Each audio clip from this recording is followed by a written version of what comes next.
Doctor Mohammad Yunus, আপনাকে আমাদের অনুষ্ঠানে স্বাগত জানাই। আমরা আমাদেরকে সময় দেওয়ার জন্য। আমাদের সাথে আরো রয়েছেন বেগম খালেদা জিয়া, আপনাকে আমাদের অনুষ্ঠানে স্বাগত জানাই। আপনি আমাদের সময় দিয়েছেন, সেজন্য আমাদের কৃতজ্ঞতা জানাবেন। আমরা আসলে অনেকগুলি প্রশ্ন আপনাদের দুজনকেই করতে হবে, সেজন্য আমরা একটু আপনার থেকে একটু টু দা পয়েন্ট এবং যদি কুইক একটু বলেন তাহলে আমাদের জন্য একটু সুবিধা হয়। আপনি গণতন্ত্রের পক্ষে লড়াইয়ে সামিল হতে বলছেন, প্রশ্ন কেউ করছেন, প্রশ্ন উঠছে, আপনি কি এইসব মামলা মোকদ্দমা থেকে মুক্তি পেতে ডক্টর মোহাম্মদ ইউনূস সরকারেরই পরিবর্তন চাইছেন? বিসমিল্লাহির রহমানির রহিম। আসসালামু আলাইকুম। দীর্ঘদিন অসুস্থ থাকার পর আপনাদের সামনে কথা বলতে পারার জন্য আল্লাহর কাছে শুকরিয়া আদায় করছি। আমার কারাবন্দী অবস্থায় আপনারা আমার কারামুক্তি ও রোগ মুক্তির জন্য সংগ্রাম করেছেন, দোয়া করেছেন, সেজন্য আমি আপনাদের সকলকে ধন্যবাদ জানাচ্ছি। দীর্ঘ আন্দোলন সংগ্রাম ও ত্যাগের মধ্য দিয়ে আমরা ফ্যাসিবাদী অবৈধ সরকারের কাছ থেকে মুক্তি পেয়েছি। আমি আন্তরিক ধন্যবাদ জানাতে চাই আমাদের বীর সন্তানদের, যারা মরণপণ সংগ্রাম করে এই অসম্ভবকে সম্ভব করেছে। শত শত শহীদদের জানাই শ্রদ্ধা। এ বিজয় আমাদের নতুন সম্ভাবনা নিয়ে এসেছে। দীর্ঘদিনের নজিরবিহীন দুর্নীতি,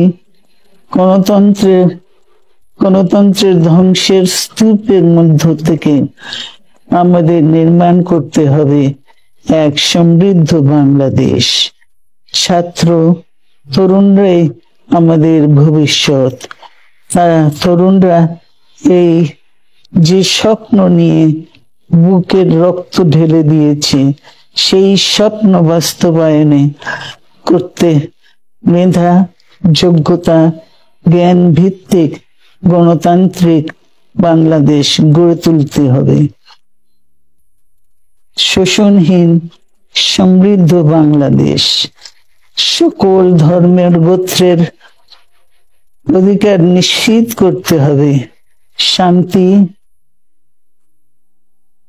প্রগতি আর সাম্যের ভিত্তিতে আধুনিক বাংলাদেশ নির্মাণে আসুন আমরা তরুণদের হাত শক্তিশালী করি। ধ্বংস নয়, প্রতিশোধ নয়, প্রতিহিংসা নয়, ভালোবাসা, শান্তি ও জ্ঞান ভিত্তিক সমাজ গড়ে তুলি। কিছু না বলেও আপনি যে দুর্যোগের মধ্যে আছেন, বললে না জানি কি হতো, আপনার মন্তব্য একটু শুনতে চাই। অবস্থাটা হলো, আমি বলছি দেশের কাউকে কিছু বলি এমন কথা তো নয়। বাইরে বিদেশেও যে সবাইকে যে সাদরে নিয়ে আসি তাও না, তাদেরকে অনেক শর্ত দিই আমার এই কথাগুলো লেখার ছাপানোর আগে আমাকে বলতে হবে, যাতে আবার এমন কোনো কথা শব্দ এমন থেকে না যে আমি আর বিপদের সম্মুখীন হবো। আমি শুধু বিপদ থেকে দূরে থাকার জন্য এটা করছি, কারণ আমি চারদিকে বিপদের মধ্যে আছি। আপনি যখন বলছেন যে গণতন্ত্র মানবাধিকারের পক্ষে এক কণ্ঠে কথা বলার আহ্বান আপনি জানাচ্ছেন, আপনার কাছে কি মনে হচ্ছে যে গণতন্ত্র মানবাধিকারের পক্ষে এখন বহু পক্ষ বহু কণ্ঠ, এটা আসলে এক কণ্ঠে কেউ বলতে পারছে না বা সাহস পাচ্ছে না বা বলছে না, এরকম আপনার মনে হচ্ছে কিনা? আমার মনে হচ্ছে তাই, কারণ বলতে পারছে না তো, মুখ খুলে সব গণতন্ত্রের কথা বলতে পারছে না।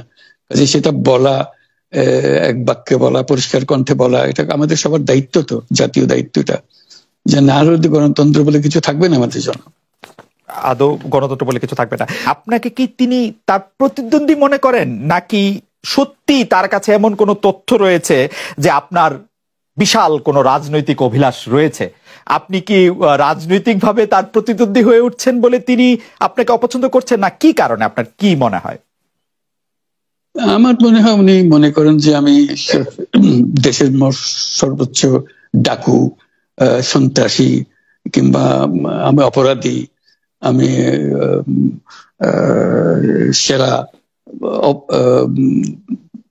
চোর এই জাতীয় জিনিস মনে করেন, কাজে সেগুলো ব্যাখ্যা করেন উনি তার মাকে, এমন সব কটু শব্দ ব্যবহার করেন যাতে মনে হয় যে আমার সম্বন্ধে তার ধারণা খুবই খারাপ।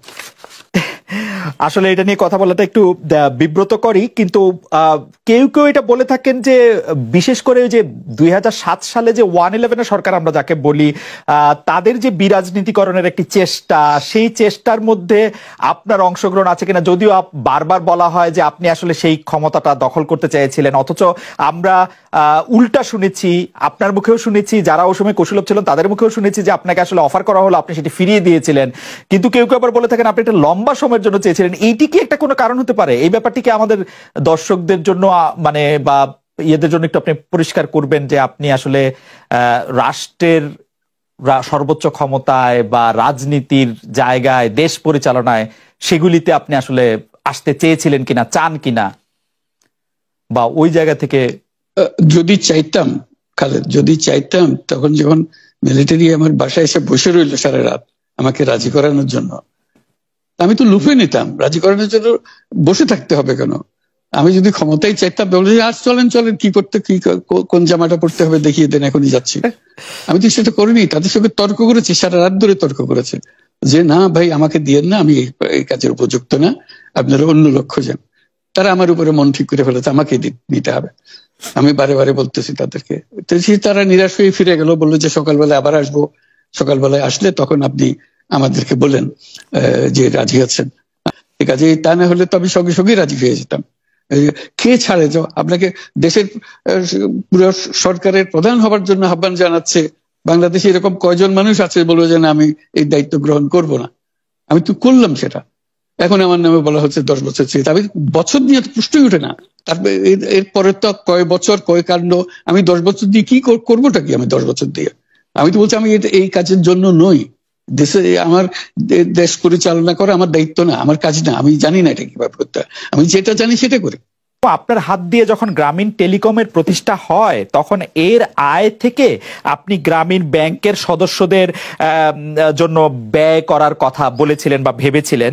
আপনি গ্রামীণ ব্যাংক থেকে চলে আসার সময় বা ওই আগে পরে আমরা দেখেছি যে সে আর্টিকেল অফ অ্যাসোসিয়েশনটা আসলে ওই একই রকম নয়, বদলানো হয়েছে। তো গ্রামীণ ব্যাংকের বা গ্রামীণ টেলিকমের এই বেনিফিশিয়ারি থেকে গ্রামীণ ব্যাংকের সদস্যদের আসলে বাদ কেন দেওয়া হয়েছে? মানে এইটার পিছনে কারণ কি? এখন গ্রামীণ টেলিকমের যে লভ্যাংশ তা কোন খাতে আসলে ব্যয় করা হয়, বা মানে যে আয়টা, মুনাফা, সেটি আসলে কিভাবে ব্যয় করা হয়? গ্রামীণ টেলিকম একটা স্বতন্ত্র প্রতিষ্ঠান। এটা কোম্পানিজ আইনের 28 সেকশন 28 দ্বারা সৃষ্ট। তার অর্থ হলো যে এটাকে আইনের ভাষায় বলে non dividend company, guaranteed by limited by guarantee. কাজে এটার কোনো মালিক নাই। কাজেই মালিক যেহেতু নাই, এটা তার নিজের নিয়মে যারা গ্যারান্টি দিয়েছে, যারা গ্যারান্টির পরিমাণও খুব সীমিত, লিমিটেড বাই গ্যারান্টি, এটা 1000 টাকা। মানে যদি যত তোলপার হয়েও যায় কোম্পানিতে, বহু পাওনা থেকেও যায় লোকজনের, যারা এটার পরিচালনা পরিষদে আছে তাদের দায়িত্ব হবে 1000 টাকা পর্যন্ত, এর দায়ী থাকবে 1000 টাকা পর্যন্ত, এর বেশি তার দায়িত্ব থাকবে না। কাজে এত সহজ সরল একটা জিনিস। তো সেটাই হলো গ্রামীণ টেলিকম। গ্রামীণ টেলিকম তখন একবার বলেছিল যে তাদেরকে কিছু কিছু সহায়তা দেবে এটা উপায় অর্জনের কাছ থেকে। এটা তাদের নিজস্ব সিদ্ধান্ত, এটা কারো চাপারও সিদ্ধান্ত না। যে সিদ্ধান্ত, সেই সিদ্ধান্ত অনুসারে সেই সমস্ত যে পরিমাণ টাকা তারা বলেছিল দেবে, এখানে দিয়ে যাচ্ছে। এই পর্যন্ত 500 কোটি টাকার উপরে দেওয়া হয়েছে এই সাহায্য সহায়তা থেকে। কাজে ওইটা যে আমরা বা গ্রামীণ টেলিকম এটার থেকে পৃথক হয়ে গেছে, তার যে কথা দিয়েছিল, কথা পুরো, এটা একটা কথা দিয়েছিল, এটা পূরণ করছে না, এটা আইনগত কোনো যে আইনে বাধ্য হতে আপনি দিতে বাধ্য হবেন এরকম কিছু ছিল না। কাজে এই ধরনের বিষয়টা এই টেলিকমের বিষয়ে বলা। গ্রামীণ ব্যাংকের আপনি যখন মানে গ্রামীণ টেলিকমটা আপনি প্রতিষ্ঠা করেন, সেই সময়ে গ্রামীণ টেলিকমের সাথে গ্রামীণ ব্যাংকের সম্পর্কের যে বিধিমালা, সেই বিধি কি আপনি যখন চলে এসেছেন গ্রামীণ ব্যাংক থেকে সেটি পরিবর্তন করা হয়েছিল? তো সেই পরিবর্তনটি মানে পরিবর্তনটির জায়গাটা যদি আমাদের একটু পরিষ্কার করতেন।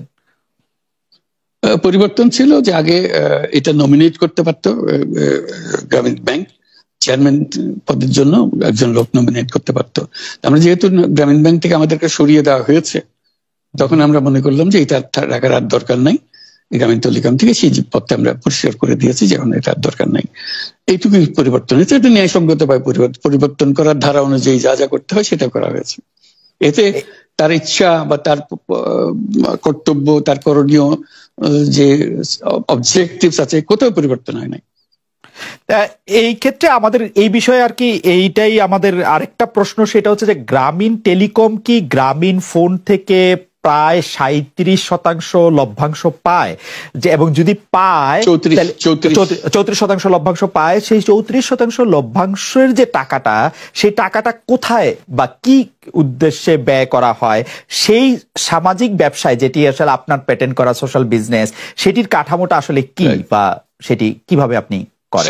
সামাজিক ব্যবসা হলো এমন একটা নতুন ধরনের ব্যবসার চিন্তা, যেটা আমরা প্রমোট করছি, আমরা নিজেরা প্র্যাকটিস করছি।